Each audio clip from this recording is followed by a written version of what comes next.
Hello दोस्तों, I'm Monica. Welcome back to our channel 12th Pass. And today we will be discussing how to become a flight attendant or air hostess and also how to apply for ground staff jobs in aviation. So let's dive in.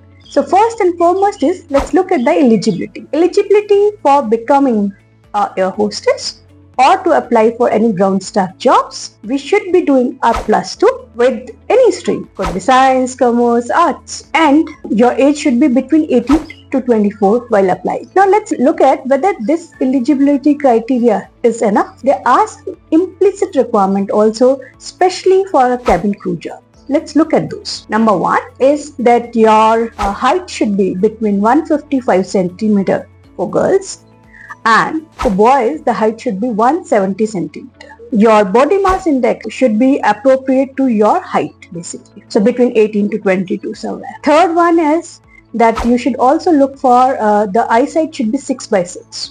So some airlines do not prefer specs, but you can still give the interview by wearing contact lenses, right? But be truthful to your recruiter. Tell them that you are wearing contact lenses and this is your eyesight. Number fourth is color blindness. So for the cabin crew job especially, they definitely check this particular thing of color blindness. So be aware of that. Number fifth is that there should not be any scar on the face or cut marks on the face or the body parts which are visible. Fifth is since we are in the hospitality industry and tattoos are a big no-no or any painting is a big no-no.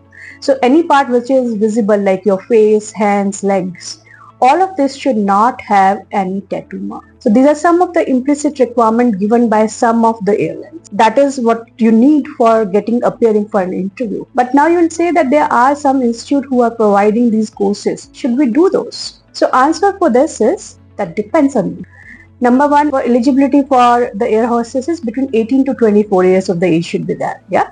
So with that age mark, if you have done your +2 and you are just 17 years and you have required money to go for a course, then you should definitely do the course. But if you are already 18 years and you do not have any money to spend on the courses, because these courses are also between 50,000 to 1.5 lakh, then the course is definitely not required. You can directly apply for it. But you should be taking care of your English, your communication skills, and you should also show your customer orientation for these interviews. So these are some of the criteria. So these are some of the colleges which are good and they are providing these trainings. So I would say I have given 6 institutes. So these are some of the best ones. Franklin Institute of Air Hostess and so on. Yeah. Normal fees is around 50,000 to 1 lakh, 1.5 lakh, and sometimes it goes to 3 lakhs. Yeah. Now comes that, okay, we have applied, we have done the course. How would I get the job? Yeah. So how would you get the job is that you would have to apply for it. The one benefit that you get is that once you do all these courses, the course coordinator or placement coordinator from these courses also help you apply for the job. Otherwise, you can directly apply. So how would you apply? So the basic thing that you need to know is go to your Google. Okay. Go to your Google, search how many airlines we have in India. Search for those airlines or outside also or abroad also. Yeah, search for that. Go to each of the site and look for the career option. Search. How would we search? We'll go to Google, right? And then say airlines in India, let's say. Okay. So now it is showing me the list of airlines in India. And they have their contacts. I mean, this is a hyperlink basically. So you will click on this, you will directly go to the site. So if you see, if I go to Air India, list of Air India. Okay. Now I'm going to Air India site, right? The site name is airindia.com. And if you would see on this site, what I'll do is I'll just go here and there and check for the career option, because that is what you want to do, right? Out here now you see sign in, book and manage, and so on. Where we fly, prepare to travel, Air India. No, that is not what you want to see, right? You want to search. So you search for careers. Okay? Search result will come. About flying returns. So they will give you a link here to try for careers. You apply here and then you look for different jobs. So that's how you will search for different jobs. Okay, this is one of the site I have shown you, right? Likewise, you apply for all this, and that's how you'll be able to apply for a cabin crew or ground staff job. Now let's look at that. Okay, now you have applied, and now let's say you have selected for the interview. What are the things that you should carry with yourself? Number 1 is your Aadhaar card. Number 2 is your PAN card. Number 3 is your resume. Number 4 is your passport size photo. Number 5 is long length photo for cabin crew. Otherwise also they look for full size photo, which you call it, right? And your passport, of course. Passport is a must for the cabin crew job. So if you do not have the passport, from the day you apply for your passport also. And you take that receipt with you. Yeah. So for that, you can take that receipt and go for the interview and tell them that you have applied for the passport and your passport would come in some time. So normally air hostess training after the selection is 3 months. So 3 months is a good enough time to get your passport. So that should be okay. And last and final thing, you should always take your smile with you, yeah, while going for an interview. That is a very important one, guys. Huh? Next one is document wise you are prepared. What else you prepare for the interview? What kind of rounds they have? How many interviews you would have as a air hostess? Let's look at that. Number 1 is initial screening, which is there for any industry, I would say, because once you send your application or resume, they will have a look at it. They will see that the basic parameters are matching or not, like your plus two marks or your body mass index or your height. Once you clear the initial screening, they'll send you a mail that on so and so day you would have an interview. So you go on the specific timings. Please make sure that you're not late. Although sometimes what happens in walk-in interviews, they delay the session and they delay, but you be on time. Yeah, and with a smile, of course. Second is your GD, group discussion. Group discussion, they'll give you a common topic. Is GST good? Can be any topic. That is more to judge that how do you work within the team, how best is your communication skills, and how best you articulate those things. Okay.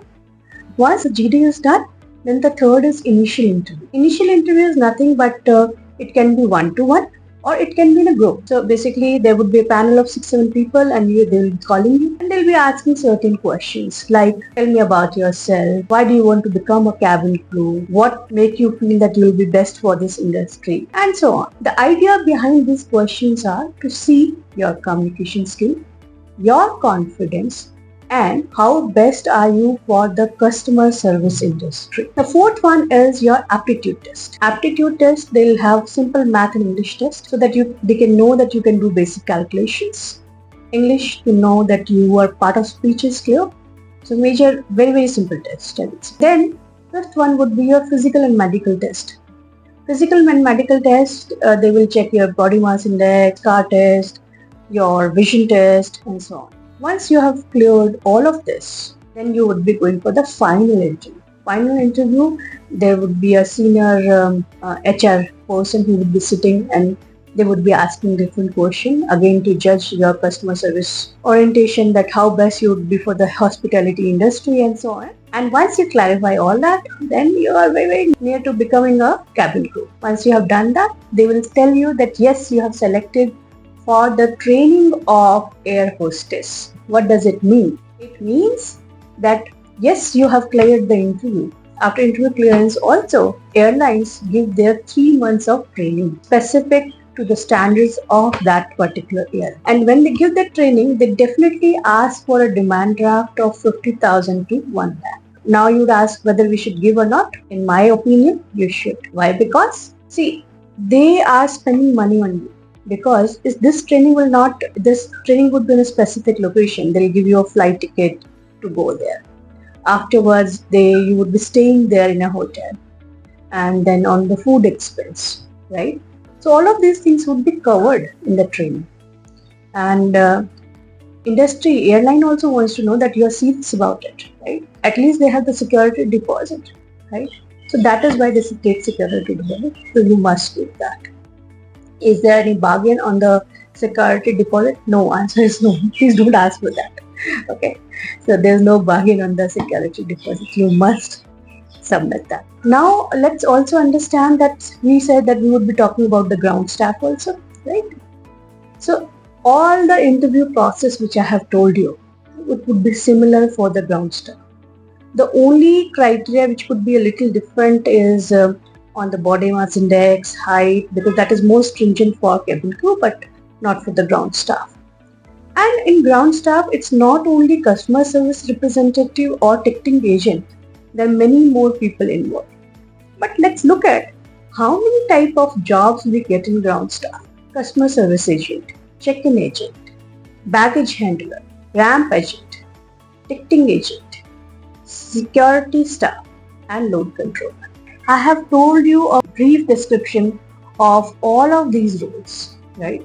What does a baggage handler do? So baggage handler is basically handle the baggage in the aircraft. So it's a physically demanding job. So your physical fitness test is first. So likewise, I have given a brief description about everything. Yeah. And other than that, I think everything else is same and you can apply up to 12. What I'll do is at the end of the session, I would also send a particular link, right, which would have absolutely every information, what documents to carry, how many rounds of interview would be there, and what kind of normal question they asked you, and what are different ground staff rules, their different eligibility. Let's say for load controller, they want to test their physical fitness, and so on. So all of this information I will send in my description. What I want from you guys is that you keep asking me questions. If you'll keep commenting and keep asking, I would be able to provide you that particular insight. So it will be a two-way communication between us. And I'll try to provide best of the information. Yeah. Next week, we would be meeting with a new topic, which is how to become an aircraft dispatcher.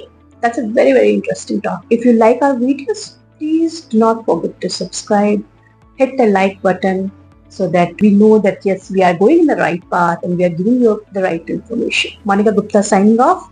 We'll be meeting next week with a new topic. Thank you so much. Bye-bye.